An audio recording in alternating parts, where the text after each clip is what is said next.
ಸಾರಿ ಕಣೆ, ಕೆಲಸ ಟೆನ್ಷನ್ ಅಲ್ಲಿ ಮರ್ತೋಯ್ತು. ನಾಳೆ ತಗೋಬರ್ತೀನಿ. ನಾನು ಹೇಳಿದೆಲ್ಲ ನಿಮ್ಗೆ ಎಲ್ಲಿ ನೆನಪಲ್ಲಿರುತ್ತೆ ಹೇಳಿ.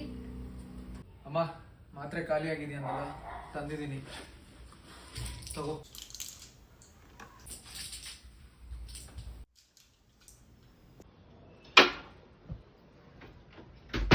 ನಾನೇನಾದ್ರೂ ಕೇಳಿದ್ರೆ ನಿಮ್ಗೆ ನೆನಪಿರಲ್ಲ, ನಿಮ್ಮಮ್ಮ ಕೇಳಿದ್ರೆ ಮಾತ್ರ ಎಲ್ಲ ನೆನಪಿರುತ್ತೆ ಅಲ್ವಾ?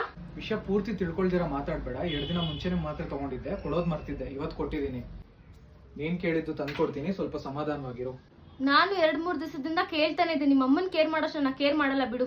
ಇವಳು ಯಾವಾಗ್ಲೂ ಇದ್ದಿದ್ದೆ, ಈ ಮನೇಲಿ ನೆಮ್ಮದಿನೇ ಇಲ್ದಂಗ ಆಗೋಗಿದೆ.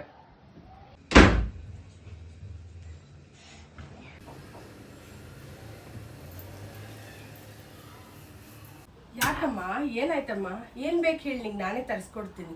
ಇಷ್ಟೆಲ್ಲ ಆಗಿದ್ ನಿಮ್ಮಿಂದಾನೆ. ನನ್ ಕಣ್ಮುಂದೆ ನಿಂತ್ಕೋಬೇಡಿ, ಹೋಗಿ ಇಲ್ಲಿಂದ. ನೀನ್ ಯಾಕಮ್ಮ ಅವಳ ಹತ್ರ ಹೋಗಿ ಮಾತಾಡಕ್ ಹೋದೆ? ನಿನ್ಗೆ ಗೊತ್ತು ತಾನೆ ಅವಳಿಗೆ ನೀನೇನ್ ಕಂಡ್ರೆ ಆಗಲ್ಲ ಅಂತ. ನನ್ನಿಂದ ನೀವಿಬ್ರು ಹಿಂಗ್ ಜಗಳ ಮಾಡೋದು ನನ್ ಕೈ ನೋಡಕ್ ಆಗಲ್ಲ ಕಣೋ, ಸಂಕಟ ಆಗುತ್ತೆ. ಅದಕ್ಕೆ ಮಾತಾಡ್ಸೋಣ ಅಂತ ಹೋದೆ. ಅವಳೇನಾದ್ರೂ ಕೇಳಿದ್ರೆ ಅವಳು ಕೇಳಿದ ತಕ್ಷಣ ತಂದ್ಕೊಟ್ಬಿಡು.